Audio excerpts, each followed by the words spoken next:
Welcome everyone. I am your biology teacher. Today I will describe about reproduction in animals. Today's video is mainly for the standard 8.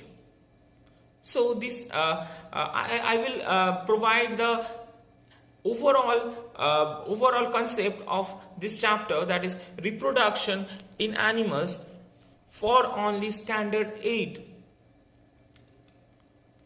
Now, so what is reproduction? Reproduction means the formation of new organism from a pre-existing organisms. So new organisms are forming from pre-existing organism. So this process is called reproduction.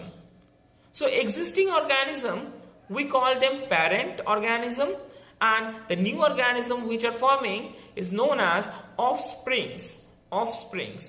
So why reproduction is necessary? Because this is necessary because the organism, in this process, the organism will survive for so long. But how the organism will survive? Mainly the species will survive. It is essential to form the survival for the species. The species will continue, otherwise an organism have a lifespan out. After that, if the organism doesn't reproduce, that species will become endangered, and ultimately the species will get extinct. So that's why the process of reproduction is very much essential. Now, I've provided the picture of parent and offsprings. Parents means existing organism, and offsprings means the baby of that parent organism. Now, if we talk about that, how many types of reproduction are there? Mainly there are two types of reproduction. One is asexual reproduction and second one is sexual reproduction. In asexual reproduction, only one parent is needed for producing the new offspring.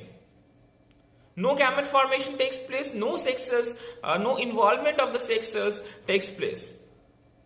Production of the new organism only from a single parent. Single parent is involved. Here, all the organisms are produced are clone of each other. They are genetically, they all are similar. Examples are binary fission in amoeba. Amoeba do binary fission. This is a type of asexual reproduction. Now, sexual reproduction. Here, new organisms are formed from two parent organisms. Parents, the gametes of the parents, one is from male, and other one is from female. Both male and female gamete, when fused together, they form a zygote. They form a single cell structure, and that single cell structure is known as zygote.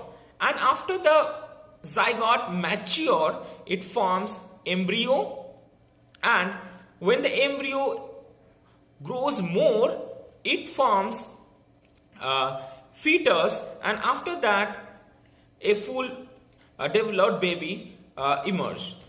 So if we talk about male human reproductive system, the male gamete is called sperm and the female gamete is called ova, or we can say it as egg.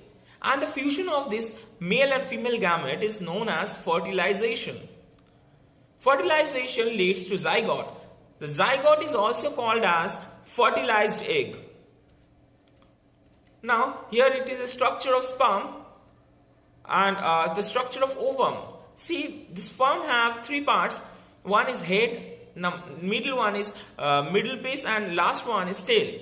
The tail used to move the sperm towards the uterus or towards the oviduct. Oviduct is that part where fertilization takes place in humans.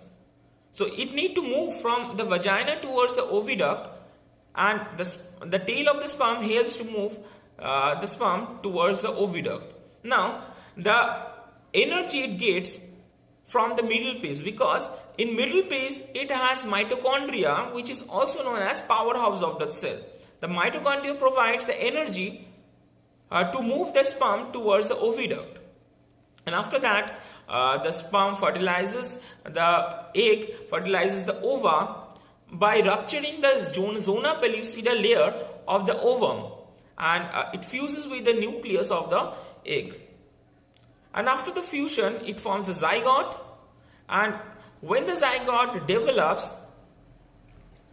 it will divide and it will grow in the number of cells, and ultimately it will bind to the uterus wall, and that uterus wall is known as endometrium layer.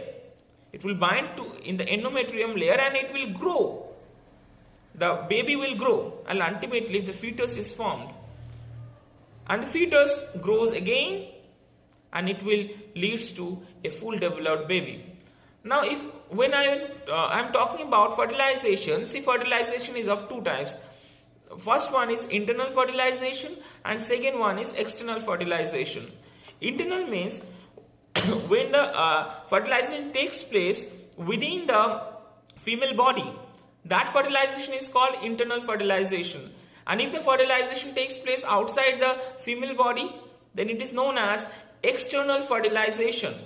In internal fertilization, sperms get deposited near the female reproductive tract.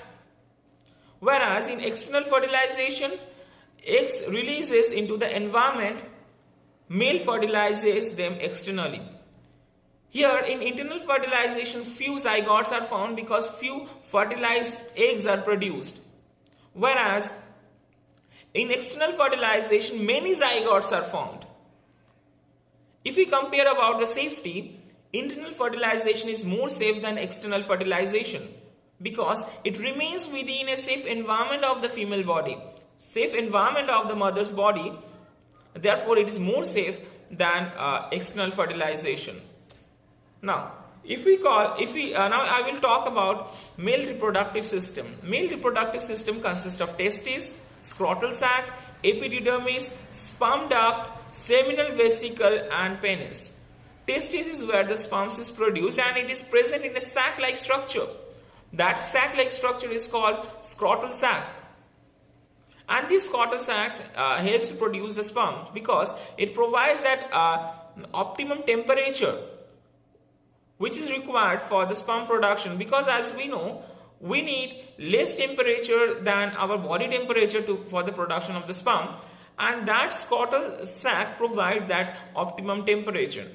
And after the production of the sperm moves from all the ducts, and it will come from the penis.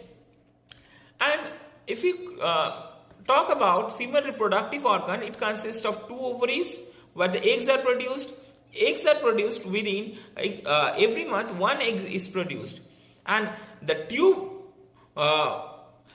present attached with the ovary is known as oviduct, or it is also known as fallopian tube. And the structure after the oviduct is called uterus, and lastly it is vagina. The sperm comes from the vagina, it enters in the uterus, and it comes towards the oviduct, where ultimately the fertilization takes place. And when fertilization takes place, it divides and it will grow in the number of cells and ultimately attach to the endometrium layer. And then embryo forms, and when the embryo develops, the baby develops its hand, legs, and every body parts, and after it forms a fetus, it again develops into a full developed baby. Now, it is known as fetal growth. Now, how the fertilization takes place in frogs? Frogs usually do external fertilization. See, during spring or the rainy seasons, frogs and toads move to ponds and show slow flowing streams. When the male and female comes together in water, the female lay hundreds of eggs. Unlike hen's egg, frog's egg is not covered by a shell. Their eggs are not covered by a shell, and it is comparatively very delicate. A layer of jelly holds the egg together and provides protection to the egg. As the eggs are laid, the male deposits sperms over them. Each sperm swims randomly in water with the help of its long tail, as the tail used to move the sperm. The sperm comes in contact with the egg. This results in fertilization. This type of fertilization, in which fusion of male and female gametes takes place outside the body of the female, is called external fertilization. It is very common in aquatic animals such as fish, starfish, etc. See this life cycle of the frog. First of all, the sperm fertilizes the ovum, the embryo develops, and after the development of embryo, the structure looks like a tadpole.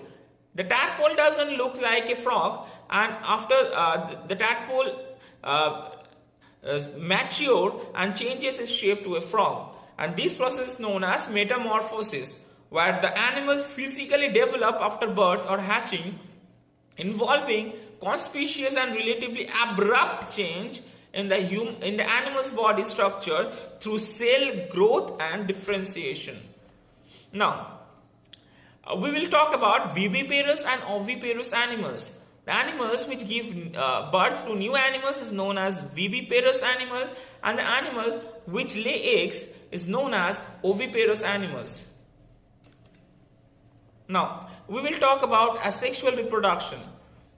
Asexual reproduction, as we told before also, this type of reproduction where the organism needs only one parent to reproduce. The new organism which forms are all genetically similar. Their characteristics are all similar. Like amoeba reproduce by binary fission. Binary fission means binary means two. So it divides their cell into two halves, two daughter cells. Hydra grow by outgrowth, that is called a bud. And when the outgrowth mature, it will fall to a surface through a and by getting nutrient from that surface, it will again become a new hydra. Again, budding, there is also budding. Different types of we can say method are there in asexual reproduction, but not every method is present in class 8 standard. As because I am making this video for on a class 8 CBSE standard, therefore I cannot say all the detailing in this video. Now, we will say about IVF. What is IVF? It is known as in vitro fertilization. That means those married couple who have the problem regarding the fertilization, they will the doctors will do IVF, that is in vitro fertilization. The fertilization will take place in the laboratory condition, in which freshly released eggs and sperms are kept together for a few hours. Zygote is allowed to develop for a week, and then it is placed in mother's uterus and the baby is born. And this technique is called the test tube babies.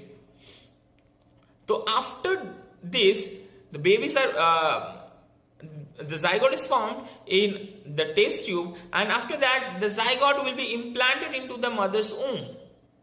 And implanted means it will be attached towards the mother's womb, attached to the mother's endometrium layer, attached to the we can say uterus layer.